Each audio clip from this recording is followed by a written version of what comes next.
Yeah, we in the house. We live with the general. You already know it's gonna be popping. Bring all your comments and your emotions and everything else with you. We're gonna be having school today. If Trump doesn't finish off Iran, will they attack the United States mainland? This is very serious now.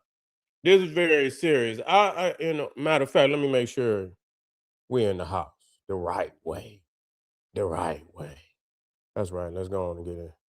Yeah, let's go on and get in there. Yeah, let's do it the right way. Here we go. Here we go.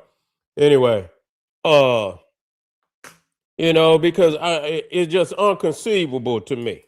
It's unconceivable that number one, that the United States would attack Iran and think and blow up half their damn nation, you know, set fire, knocked off about 70 peoples, they regime, their leadership, knocked off about 70 people, still knocking people off, that they just gonna take that and go sit down.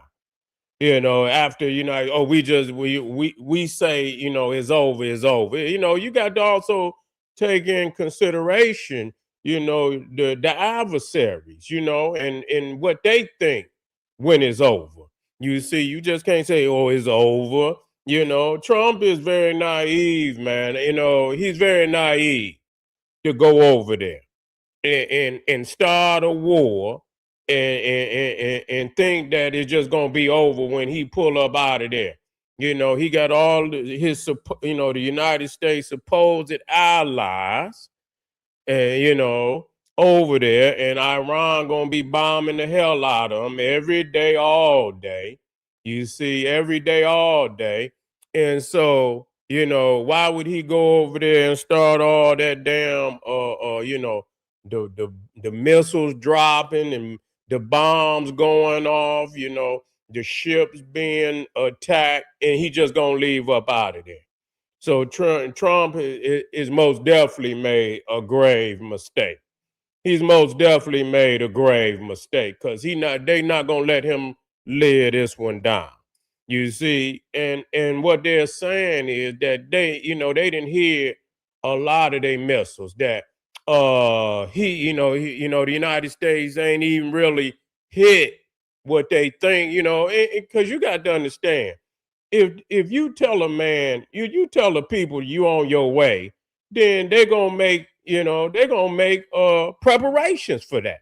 You think they just gonna and leave everything that they got out in the open?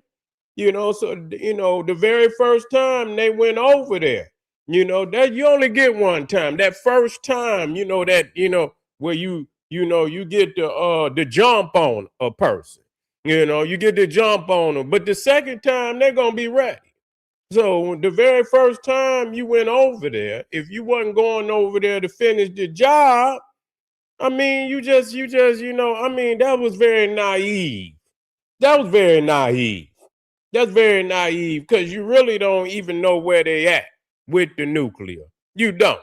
So if you go over there and play a game and then they all, let one off on your ass, you know what I'm saying? Because you really don't know where they at, but the Israelis with the Mossad, they secret service, they agency over there, intelligence, obviously got a lot of people on the ground. That's what they say. They claim that the Israelis, Mossad is the most advanced intelligence agency on the planet. They have to have somebody over there to know where all them damn leaders was, so they obviously got a lot of peoples on the ground over there. But nevertheless, to go in there and hit a beehive, and these peoples is strapped to the teeth. They got missiles in every damn mountain. They didn't hit all the intercontinental ballistic missiles. They didn't hear them all in the mountain ranges, deep up under the earth, in the mountainous caverns and So, they made preparation, they made preparation and they not done. And so what Donald Trump is claiming that he's gonna do is to destroy some of their nuclear plants, which people say is a war crime. You supposed to attack, military installations and things of that nature, but you ain't supposed to be attacking public facilities and things of that, public facilities. But see, that's the thing, when you fighting war, who gonna go by the rules of war? Because that's where a lot of the Arabs and whatnot, that's where they go. They go hide right in and things of that nature, because they figuring that it's gonna be off limits. You see, they figuring it's gonna be off limits, and so you dealing with two beasts. You dealing with two beasts. They don't care nothing about no damn no Geneva Convention or none. Geneva, where the hell is Geneva? Motherfucker talking about the Geneva Convention. You see, this is motherfucking 2026. This is 2026. So, they ain't, this is a new age in which they don't have no respect for none of that. They thinking about United States thinking about coming up out of NATO. So it's a new world. It's a new world y'all looking at out there today. But the thing is, and again, this is just from military strategy. This is not, we are not we're not promoting, or we're not aligning ourselves with nobody. You see, but we are in America, and so if they attack, that puts us in a critical situation, as black people, because we ain't got off of our ass to make a decision as to what we want to do with our, what role, what y'all want to ride with the beast, then y'all don't want to ride with no other black people on the planet, but y'all want to ride, but y'all gonna get what you asked for one day. You're gonna get what you asking for, because to align with this beast, and he got his coming, and people ain't, and you being here, if they get an opportunity to serve his ass, they not giving a damn whether you over here or not. So that's just a shame that our people who just don't want to, they want to lay on they want to lay on the white man titty, you understand, for eternity, and they don't want to make no move. They got these movements today where they want to be, matter of fact, they want to name themselves after the beast. You see, they want to become so close to the beast. They want to be the beast. They want to name, they want to be Americans and this, that, and the third. We understand people trying to get paper. We understand people trying to, word play for the sake of getting what you need to get. But at the end of the day, you can't sign on and sign off when you want to. You see, so when you sign with that beast and you dance with that beast, you got to dance. You got to dance. And so, it's coming a time where people is thinking that they can challenge the United States of America. They have felt as if, and they have. The United States has been the biggest beast on the planet for the last 100 years. They've been bullying and everything else. Yes, they have. And so a lot of people want some get back, and and whatever, you see, but you here. And so you haven't decided on what you gonna do. And so if they decide they want to hit you here, your baby's here, your family here, what do you do? And people need to have an agenda, for such, a situation like that. You got that, because they got agendas. They've been building bomb shelters up under all their houses. All these Caucasian Americans have been building bomb shelters, and that's what they've been. I saw the video. The man say he booked for the next 7 years. That's how booked he is. One of the guy that build, and I'm telling you what I'm saying. He's booked into the future. He's booked for the next 7 years as far as building bomb shelters, because that's what they building. What you got? When this shit go off, what you got? Where you going? You see, and so black people ain't going nowhere. You're gonna be a casualty. That's what you're gonna be. And so that's why I bring these topics up. But a lot of people, they deal with it only in the form of emotionalism. That's the only. They don't have no military strategy whatsoever. But what would we expect from a community that so many murders that go on in the community unabated, that the black community don't address, kidnapping of the women and the children go unabated. See, this is a community don't rise to no militaristic decisions to bring justice to the people. So when it come time for maybe an attack on this country, and people realizing that any damn natural disaster that you ever been in, you ain't never got no help. You ain't got no water, no medicine. Nobody ever came for you. So, I mean, as you sit here and you say these things, when you say these things, you got to understand that when you talk about America, unfortunately, that shit mean you too.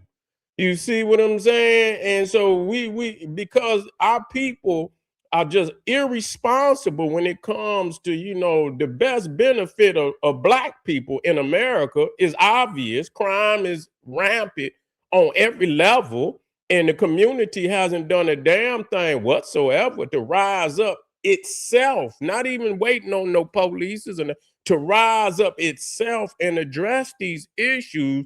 They have went unabated for 40, 50, 60 years. The murder rates that came with the crack era has been here since, and have went year after year after year after year unabated. You understand? The kidnapping, the rapes, the all kind of stuff that you just continue to go on. And so our peoples is irresponsible when it comes to making a decision about what's going, what to do in a particular situation such as this. For me, anytime I hear, motherfuckers say, we gonna bomb America, that mean you too, nigga. Okay, I just want you to know that, and that don't mean you got to be in a political alignment with the powers that be, but that mean you, nigga. You see what I'm saying? So when that bomb come over here and it get ready to crash down on communities, major cities, all that mean you too, nigga. And so what we're asking today is, what are our people doing as far as preparation and because this is nationalism. And so niggas is talking about all these things, but they're not talking about none as far, because they do it. You see, when they have like major hurricane, they already got food and clothes and trucks, and they already got it stopped. That shit come open and come out, and they go to feed their peoples and this, that, and the third. They ain't got nothing for you. And as recently they ain't even been coming out for their own people. So they ain't even been coming out for your own people. But as we know and look at how issues are handled even in the streets, you hit somebody like that, you expecting them at some point in time to get some get back. And so all I can tell you is, to attack a nation like Iran and not to finish the job and go in there to even attack them, and knowing the level of aggression that could come towards the United States, that could come towards the mainland, because people thinking that United States cannot be touched. And for a long time, it hasn't been touched, and I'm not at all, as long as I'm here, I don't give a goddamn what nobody thinks. I'm not rooting, motherfucker. If it come down to, and I had to choose, then I'm choosing, this side. I'm just going to tell you the truth. You know what I'm saying? Until my people can come up with a better plan. So, to give my people, not into being no alignment with no damn, to give my people like, man, look here. Y'all see this shit is gonna go down real soon. You better get your mind together. You better find a backdoor plan. You better find some agenda because that day is coming and ain't nobody gonna help your black ass. And so you can sit here and you can be emotional. You can be in your house shoes and and emotional. And that's what niggas do because they religious. They religious. They don't, they bring the rules of military. They bring spiritual all the time. Is well, the Bible say I won't hear nothing about the Bible. They're gonna be blowing up Bibles over here too. Bibles gonna get blew up too. Churches and everything too. They blow up churches during wars too. God don't save churches. And God don't save churches or none of that. So just know that. So, we are and Marcus Garvey warned us of these days. And Malcolm X also warned us of these days, that these days would come. And we have sat idle and we have not made any moves as far as nationalistic moves, because that's what we're talking about. That's what we're talking about. We are talking about nationalistic moves, those things that secure a people, secure a nation, food, clothing, shelter, defense. What are we gonna do, family? And so these days are, they're becoming shorter and shorter. Not having a plan in effect. To help the people. And so, so just let's revisit some of these ideologies. And before we get to cutting off, certain ideologies, you gonna be surprised how quick you gonna jump right back on track. You gonna be surprised how quick you jump right back on track with these ideology that you think that you could just let go. Because all the options that you think you have, you ain't gonna no longer have them options. And so you're gonna have to choose the next best options. And those options that you thought to discard gonna quickly be, they're gonna pop right back up as very viable options, the right options for our people. Have a back door, have a plan A, plan B, a plan C, however many plans you think, and make sure your plan B is damn near as good as your plan A, and make sure your C and D is really a B. Don't come with no loose plans in these days and times. Revisit Marcus Garvey, Malcolm X, all the great leaders, Dr. John Henry Clark, Khalid Abdul Muhammad, Dr. Yusuf bin Yakanan, Francis Cress Welsing, all the great leaders that came here and gave their life to educators. That information is in them lectures and in their words that they done taught for so long. And yet, that's a foolish people. We discard because we think we know something until our ass get in a predicament that we didn't think we was going to be in. And them teachers gonna rise to the top to be the actual information that could deliver us in our time of need. All right, family, I want y'all to get on over there to Patreon and check me out. I got some fire over there for you. Believe it or not, I'm gonna take it up a notch because you need it in these days and time. All right, family, we got some more lineups on YouTube for the family. Y'all check the lineup. Let me make sure you check the comments. That's right. Man, y'all keep talking about Khalid Abdul Muhammad was a Pan-Africanist, man. Go on, stop it. Don't tell me nothing about my teacher. You see what I'm saying? Yeah, he was down with, but he was a Pan-Africanist. Stop talking crazy. He was a Muslim. What is you talking about? You talking about Dr. Khalid Abdul? He was a Muslim. What is you talking about? You don't even know what you talking about. You talking about Iran can't hit. That's what. How you know? Tampa Supreme. How you know? How you know what they can't do? You don't know what they can't do. But anyway, family, come on back, hit that like button, and we'll be right back, family. Black Pop.